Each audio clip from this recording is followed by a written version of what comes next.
Your mentality is heavily linked to your reality. And the fact that most people have such weak mindsets comes from the fact that they have a weak life, a weak body, a weak social circle, a weak network, a weak bank account, a weak relationship, and then their mind is weak. Well, of course. Whereas if you had a group of soldiers around you, men who were dedicated, who would ride or die with you, if you were strong, if your woman would never leave you no matter what because she idolizes you, then your mentality would be strong. Your mind would be strong by extension.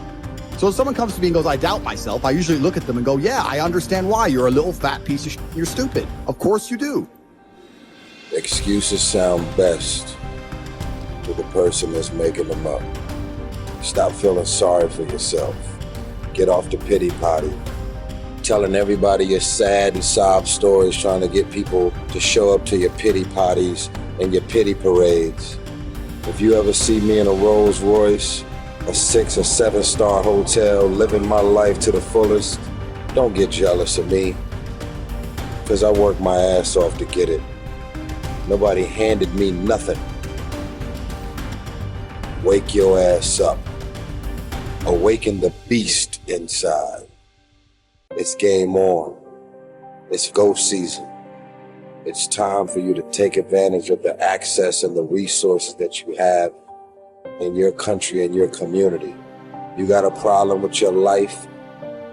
You got a problem with your environment. Do something about it. If you want it, go get it. Every man understands you shouldn't be complaining about things you cannot change. You have to play the cards you're dealt. To be born a certain height and then to sit there and go, what do I do? I'll tell you what you do. You become the best version of yourself, just like everyone else does. Nothing about the height is in and of itself enough value for me to be a valuable man. As a man, you build your value. You are born with the cards you're dealt. Sure, it'd be ideal. Look, I'd love to be 7 foot tall. I'm not. So it's the same argument. If you're 5'2", you need to become rich, strong, and funny, and charismatic, and interesting, and witty. If you're 6'4", you need to become rich, strong, well-connected. It's the same game. So to sit there and complain about it is asinine. Excuses are for weak people. If you're going to make it happen, get your ass up and get to work. No more excuses. No more, I'll start tomorrow. No more, just this once. No more accepting the shortfalls of my own will. No more taking the easy road. No more waiting for the perfect moment. And no more indecision and no more lies. No more weakness. Now is the time for strength. And through strength and through will and through unwavering discipline, I will become who I want to be. If you don't execute, you're not just cheating yourself, dude. You're cheating your family. You're cheating your employees. You're cheating your team. Whatever you're a part of, it's bigger than you, man.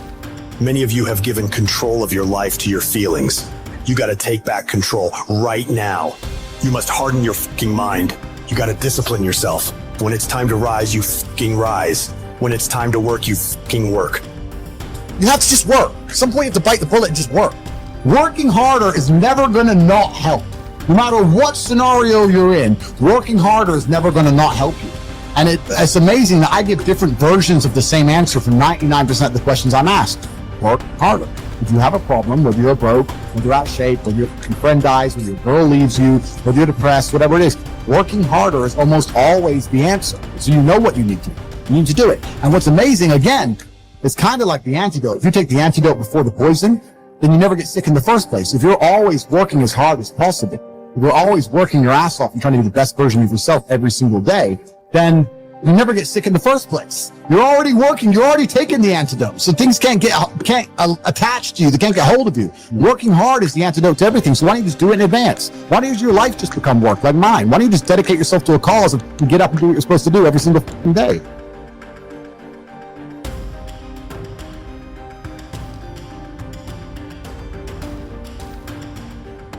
I want to talk to you today because I hope that of all the talks that happen here, you forget about me, but that this changes your life. And I want to remind you of something as I begin today, that you were born to do something great with your life, that you're extraordinary. Listen to me, that you're enough, that you're special, that you're favored, that you're chosen, regardless of where you come from, regardless of what you've been carrying with you. Some of you come in here today, and you know what? You've even thought of harming yourselves.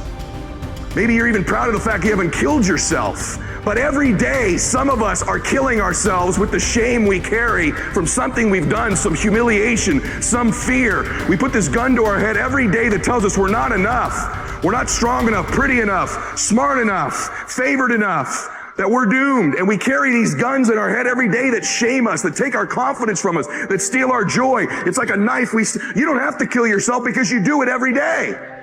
You do it over and over and over again, and there's a better way forward. You can put those things down in your life. You could decide today that you were born to do something great. You could set aside this weapon that you keep using against yourself to hold you back from your joy, from your passion, from your achievement, from all the goodies in life. You could decide today, just intentionally, to set this weapon down, whatever it is. Something from your childhood, a divorce, a business failure, something you're just not proud of that you've done.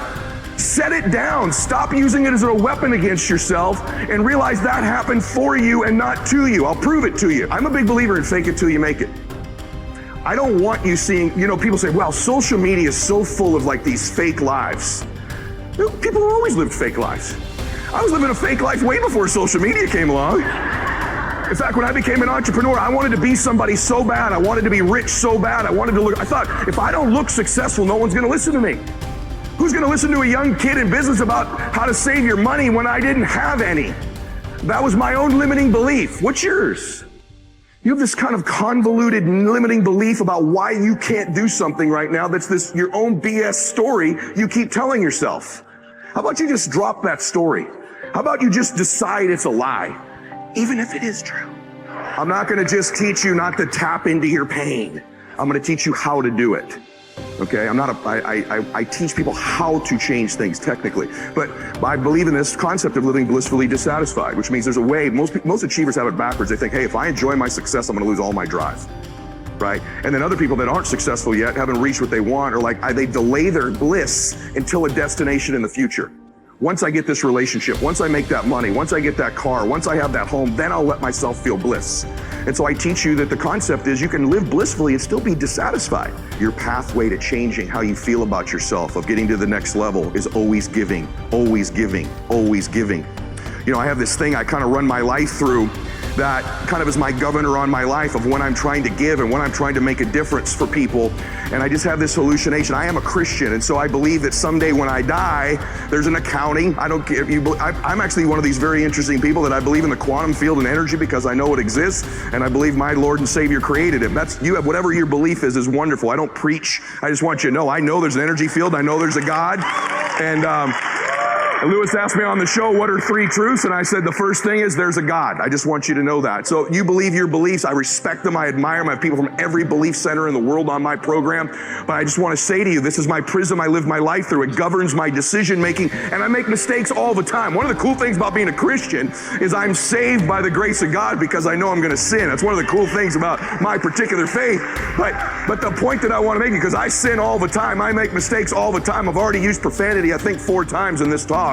So I know for sure I've made some mistakes, but let me tell you how I govern my life. I believe at the end of my life there's an accounting, and I'm going to sit in front of my Lord, and I want him to say, well done, good and faithful servant. But having said that, no matter what your beliefs are, I think that I actually get to meet somebody interesting. Maybe you don't believe in anything faith-based, but I bet you believe there's a recording going on in your life. Someone's paying attention. Someone's going to tell the story of your life. Maybe your great-granddaughter will carry the legacy of your life and what you've done, but someone's paying attention to what you're doing here. You've always had that sense. You've always known your life mattered. You've always known since you were a little girl that there's something special you're supposed to be doing. And that anxiety, that fear you have is maybe you're not doing it.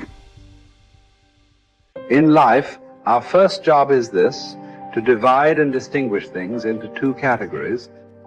Externals I cannot control, but the choice I make with regard to them I do control. Where will I find good and bad? In me, in my choices.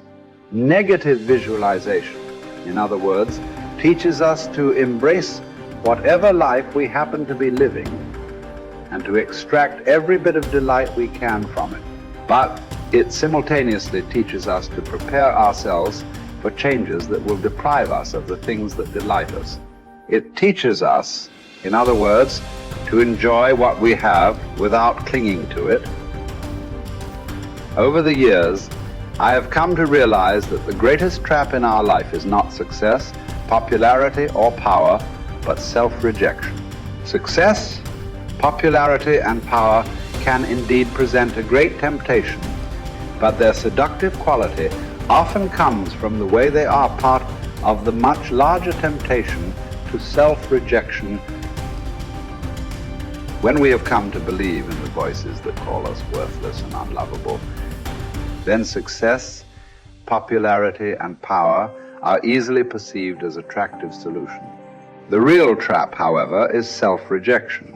As soon as someone accuses me or criticizes me, as soon as I'm rejected, left alone, or abandoned, I find myself thinking, well, that proves once again that I'm a nobody. My dark side says, I am no good. I deserve to be pushed aside, forgotten, rejected, and abandoned. Self-rejection is the greatest enemy of the spiritual life because it contradicts the sacred voice that calls us the beloved. Being the beloved constitutes the core truth of our existence. Life is neither a glorious highlight reel nor a monstrous tragedy. Every day is a good day to live and a good day to die. Every day is also an apt time to learn and express joy and love for the entire natural world. Each day is an apt time to make contact with other people and express empathy for the entire world. Each day is perfect to accept with indifference all aspects of being. Persuade me or prove to me that I'm mistaken in thought or deed, and I will gladly change. For it is the truth I seek, and the truth never harmed anyone. Harm comes from persisting in error and clinging to ignorance. Let us too overcome all things, with our reward consisting not in any wreath or garland, not in trumpet, calls for silence, for ceremonial proclamation of our name, but in moral worth, in strength of spirit, in a peace that is won forever, once in any contest fortune has been utterly defeated. How is it that discipline and the straight and narrow offer the best chance for a good life? And how is it that we have forgotten that is the case? Well, the reason that discipline is necessary is because you're a mass of competing short-term interests. And so the question is then, well, which short-term interest should win out? And the answer to that is, well, none of them. They need to be organized into a hierarchy that makes them functional across time and across individuals. So like a 2-year-old is very likely to act out his or her proximal impulse. But of course, a 2-year-old can't survive in the world. You have to bring your primary instincts, let's say, under the regulatory structure of a higher order value system that allows them to manifest themselves without undue mutual sacrifice across large spans of time in the presence of large numbers of other people. So that requires a very sophisticated ordering. It's like, we already talked about the fact that a meta-narrative is necessary to unite subcultures, say, so that they can operate peacefully and harmoniously within the same space. The same thing applies within you, because you're an internal coalition of warring single-minded tribes, and they have to all be brought under the organizational structure of long-term collective vision, let's say. Mm-hmm. And in order to do that, you have to be disciplined. And any discipline, technically speaking, is an attempt to bring all those competing short-term impulses under a larger scale and more inclusive framework. And so you do that, and then, well, that's actually what gives you freedom. Being impulsive and being free aren't the same things, because if you're impulsive, you're just the slave of your impulses. Right. There's no freedom in that. That's the same freedom, so to speak, literally, that a 2-year-old has, because a 2-year-old isn't socialized yet. So it's a completely, that doesn't function in the sophisticated world. It doesn't work. Right. Everyone knows it.